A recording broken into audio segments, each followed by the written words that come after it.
All right, go for it. Kyle Blaser, Kyle Blaser, head men's golf coach at Oklahoma City University. All right. Mark, whenever you're ready. Coach, thanks for joining us today. You're welcome. Going in as the leader, you got a pretty sizable lead heading into the third round. How do you feel your guys will play today? We're hungry. I mean, yesterday we were plodding along pretty good. We had it to 8-10 under with about 4 holes to play, and we let a lot of shots slip away. So I didn't let them off easy last night. I kind of jumped in their chili a little bit, and again this morning I told them, last year we were 14 shots back going into the third round, and we ended up winning the national championship. So we don't have no room to lay back. We just need to stick to our game plan and keep doing what we're doing. Talked a little bit about getting into your guys. You don't have to go too far into it, but I know in your Hall of Fame speech earlier this week at the pre-tournament banquet, you talked about guys getting their running shoes on. Did that happen to come into play at all? We didn't run, but I sure felt like making them run after. Typically, the way we finished yesterday, they would have been running. But national tournament's kind of a different situation. I like to try to stay as positive as I can. I gave them a little love-hate yesterday, and the hate came first. I ripped them, and then we loved on them a little bit, and now we're ready to go. They got a lot of love this morning, and it was kind of hard this morning with late tee times. Laying around the hotel was not ideal for a coach or a team, so we went and tried to do a little putt-putt, but it wasn't what we thought, so we went to the mall and just hung out for a while, but I think we're ready to go.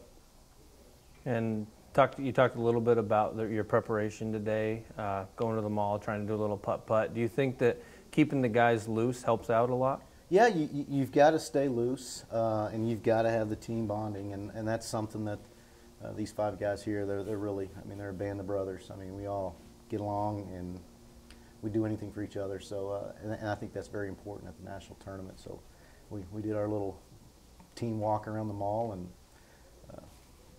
we're getting ready to tee it up. Talk a little bit about you talked about your team and their camaraderie. Do a little bit of comparison. Last year's team coming here, being 14 strokes back coming into the third round. Today, your team's coming in with that on the other side with the 14-stroke lead. Compare last year's team. You had Taylor Artman and Clark Collier, yep, who graduated. The other 3 guys came back this year. Do you feel that that's helped you out? Sure. We've got some experience. I've got some seniors on this year's team, and they're good leaders. It's an awesome problem to have as a coach when you've got 3 guys on your team that have won tournaments this year, and the 4th being James Marchesani that has yet to win, but he's as good as any player I've ever coached. So I've got 4 outstanding players, and I believe at one point yesterday 3 of them were tied for first, and James was in 5th. So, which as a coach, that's a dream come true, and it's never happened for me. And they kind of came back to the field a little bit, but. I expressed to him today that, no selfishness this week. You guys are playing against each other. You're having fun with each other, and we're winning it for, we're going to try to win it for our team, and individual stuff will take care of itself. And they buy into everything I say. They're a good group of kids. I'm going to get a little personal with you right now. Last year you were on with us, and I noticed you haven't shaved. I didn't shave. I didn't shave last year either. We'll see tonight. Also, my 4-year-old gave me a little necklace at one of his t-ball tournaments. He's 4 and playing t-ball, who knows? But he said, "Coach, this is good luck for you." So I'm bringing that along too. So I'm superstitious. I've got a cross from my mom in my pocket, and it's just the way I've always been. But it seemed to work. We'll keep going. Hopefully. Did you switch your cart number again? Sure did. Sure did. And you know the number, so. I won't tell the school which one I took their name out and put it in, but I did do that. So that's kind of something that I've always done. As a head coach, Hall of Famer, numerous Coach of the Years, 8 national titles, what would number 9 feel like? It'd be the best one yet. That's the way it feels every year you win one. Got some outstanding, Michael Palmer, he's one of my favorite kids I've ever coached. Sandra, who you just interviewed, Kid's a senior. He is yet to go. This is his first national championship that he's got to play in, and it's been a coach's pick. I mean, his freshman year, he had the third best scoring average on the team, and I believe it's been about the same every year. Most kids would complain, say, "Coach, is unfair." You know, he's the first one to call me, "Coach, congratulations on winning." He's never said a negative word, and it'd be a special thing for him to go out and take care of it and win it. I mean, coach's dream right there.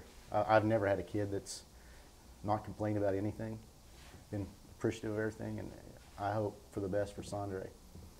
His parents are here from Norway, his sister's here, and it'd be a special deal. And Michael's parents, our dad came in from South Africa, so we've got quite the international following. It's going to be fun. Talk a little bit about that international. I see most of your guys are from outside of the United States. Excuse me. What kind of connections do you have? I mean, obviously you're not gonna give away your secrets, but it seems like a very international type feel. Well, I kind of lucked onto a couple of them. I've got a good relationship in South Africa. I've pledged that every year that I coach, I'll have a South African on my team. I've got one that my former player, he's in the verge of cracking through on the PGA Tour this year. And, you know, I don't know. It's just I see a kid that's overseas, and if they're going to make the commitment to come all the way to a foreign land for academics and golf, they're pretty dedicated. And, you know, I've had a couple of them that haven't worked out, but it's just the luck of the draw. I've got a bunch of kids from Oklahoma and from Texas back home, and, you know, these kids have seemed to step up a little bit. Next year we're going to have a lot more Oklahoma kids and Texas kids, so I believe I'll have 3 or 4 internationals on the roster. So hopefully next year will be a little different, but it doesn't matter where they're from to me. It's if they can play golf and take care of their academics and be good people, that's all I care about. A couple more questions, Coach. Here in Oregon, we have got a basketball coach, Danny Miles, at Oregon Tech, who's been around for years upon years, and he's just got a really good following. Kind of listening to some conversations you've had this week, it sounds like you've got a pretty good following, not only from your alumni, but from parents, boosters. Can you talk a little bit about that at Oklahoma City? Well, we've played, Oklahoma City University's played golf back in the 50s. They were a Division I. I mean, they were a powerhouse. They were good. They were playing with Oklahoma State, OU.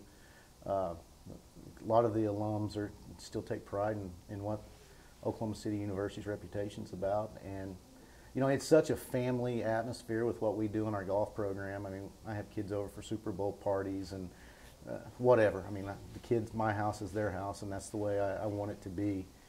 And I think the parents really know that if the kid needs something, coach is there for them. And, you know, I've got some wonderful parents. I mean, Taylor's parents they came in to watch this week. We ate with them last night, and, you know, they don't have to do that. My parents are here, and my aunt and uncle are here. You know, we've got a wonderful following, and that's what makes our program so successful. Our alum, our boosters, couldn't do it without them. And then kind of one last question. Last year, after you won the title, you got a little phone call from overseas from one of your parents, players' parents, excuse me. You expecting any phone calls this year? Oh, there'll be phone calls. I'm already, Clark Collier's been buzzing me all day and yesterday. Some of my all-time greats are already texting me and calling, so I hope, I mean, I hate to get out of the box. We've got to take care of business, but there'll be some phone calls. Great. And I'll accept them. Great. Thanks. Good luck. Thank you.